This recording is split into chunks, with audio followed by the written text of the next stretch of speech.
이른바 인분 교수와 악마 동기생에 이어 이번에는 대학원 후배를 3년 동안 폭행하고 엽기적으로 괴롭혀온 악마 선배가 논란이 되고 있습니다. 이쯤 되면 대학이 지성의 전당이 맞나 싶을 정도입니다. 전문가와 자세한 이야기 나눠봅니다.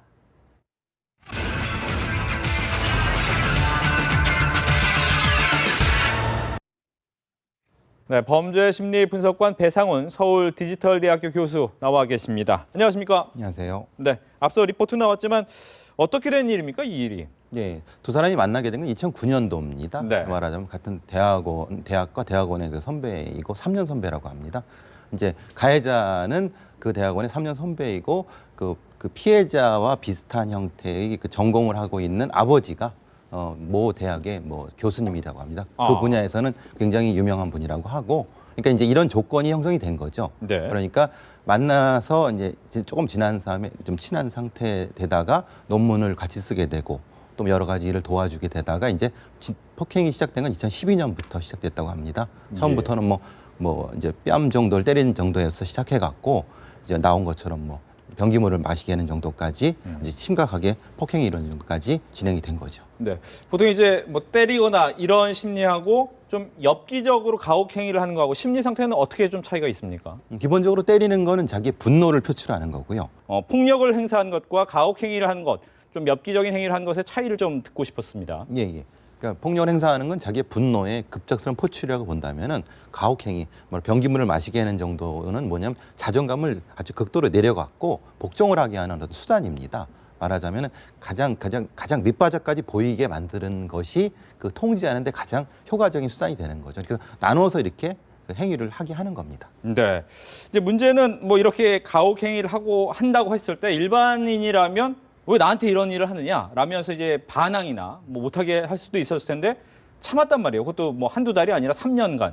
이게 참는 심리는 뭔가요?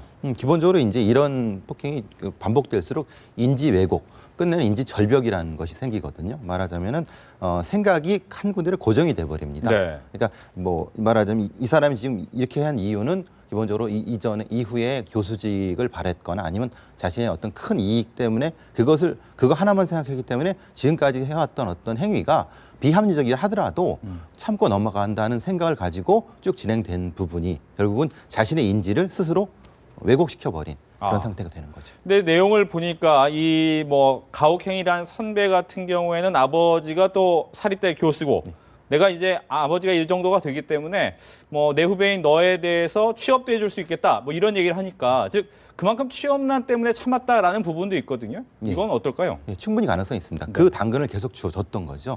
사실은 교수가 되기 위해서는 외국의 학술지에 그 저널에 기고하는 것이 중요하거든요. 예. 근데 이제 본인은 그렇게 하기가 힘들었고 그 선배는 영어 실력이 좀 있어갖고 도와줬고 또 결정적으로 아버지가 뒤에 있기 때문에 그걸 제출하는데 상당히 큰 도움을 줬다는 거. 그러니까 조그마한 당근을 계속 주다 보니까 이게 이제 되는 것이 되는 거죠. 예.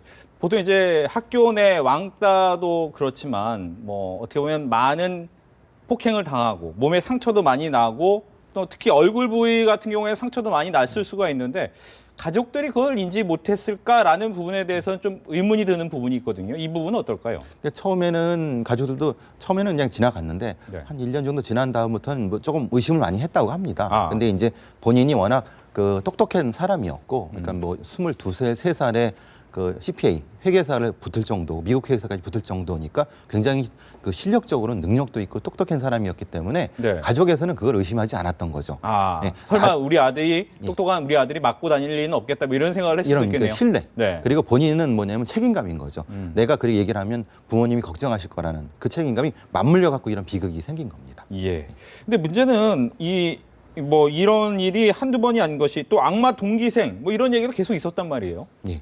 그러니까 말하자면 그런 어떤 사람들, 보통 소시오패스 계열의 사람들은 사람의 약점을 굉장히 잘 파악을 합니다. 그러니까 저 사람이 뭐가 필요한지를 정확히 캐치를 해갖고 거기에 맞게끔 행동을 유발하게 되는 거죠. 예. 그러니까 그런 일들이 특히 이제 이런 우리가 뭐 금수저, 흑수저라는 논이 많지 않습니까? 그러니까 당장 직업이 필요하고 당장 어떤 것이 필요한 사람들한테는 그 갈구하는 것을 조금씩 주는 거죠. 네. 그러면 이렇게 반복이 되는 겁니다. 예. 근데 이제 보통 학교에서 다닐 때 선배라고 한다면 뭔가 좀 배우고 싶고 또 후배를 챙겨주는 사람으로 생각이 되는데 특히 대학 같은 경우에서 이런 엽기적인 사건이 계속 일어난다는 부분에 대해서 좀 의아한 부분도 있습니다. 왜 이렇게 대학이라는 공간이 이렇게 바뀐 걸까요? 대학이라는 공간이 예전에 뭐 학문의 전당 뭐 네. 이렇게 하지만 사실은 지금은 좀 과하게 얘기한다면 취업학원?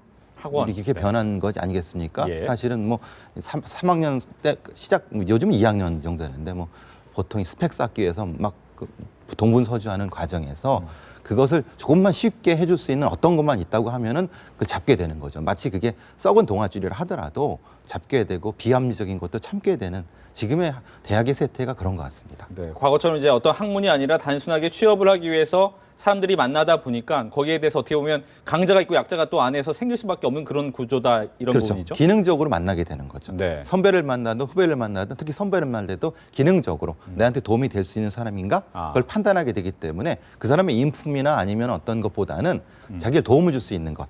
그러니까 그거를 도움을 받기 위해서 내가 뭘 해줘야 되지 않습니까? 예. 그 해주는 게 좀 손해 본다 하더라도 계속 반복되다 보니까 아. 폭행이 있다 하더라도 참고. 근데 그 폭행이 진행되면 더 심하게 되는 지금의 구조가 그렇게 되는 것 같습니다. 예. 그렇다면 이제 그 얼마 전에 있었던 인분 교수 역시도 그런 고리에서 또 해석을 할 수가 있겠군요. 그렇죠. 네. 말하자면 그 사람도 그 필요한 걸 너무 잘하는 거죠. 이 대학원생 제자가 무엇이 필요한가.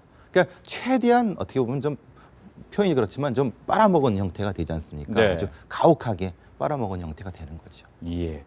근데 문제는 이렇게 말씀하신 것처럼 뭐 이미 대학이라는 곳이 학원은 수준, 취업을 위한 공간 이렇게 바뀌다 보니까 어쩔 수 없는 구조다라고는 하지만 그렇다고 해서 이걸 용인할 수는 없는 거 아니겠습니까? 어떻게 좀 대책이 필요할까요? 절대 그건 용인해서는 안 되는 거죠. 네. 그래서 이제 보통 이제 대학에서 이런 일이 많이 벌어지는 것은 일정 정도 감시 체계가 없는 것 같습니다. 왜냐하면 조금 너무 그 교수에 대한 절대 권력이 생기고 네. 거기에 절대적인 어떤 약자인 어떤 그 집단이 생기면서 그 갭을 줄일 수 있는 그러니까 감시를 할 수 있는 구조가 없는 것이고요.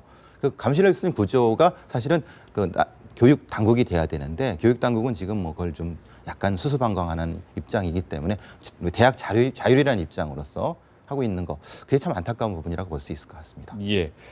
대학 내에 이제 가혹행위를 당하는 피해자들 누구한테 말도 못하고 고통을 좀 호소하게 되는데 피해를 당하는 사람들 앞으로 좀 어떤 행동을 하는 것이 이런 피해를 좀 더 최소화할 수 있는 방법인지 설명을 해주시죠. 가장 핵심은 뭐냐면은 그렇게 폭력을 당하면서까지 얻을 수 있는 건 없다는 것은 가장 먼저 아셔야 됩니다. 그러니까 그 폭력을 행사하는 것 자체가 비합리적인 거고 당연히 그렇게 한다는 것 자체는 뭐냐면 그 사람이 줄 게 없다는 거를 방증하는 거기 때문에 네. 그때는 반드시 혼자 해결하려고 하지 말고 주변에 도움을 청하라는 겁니다.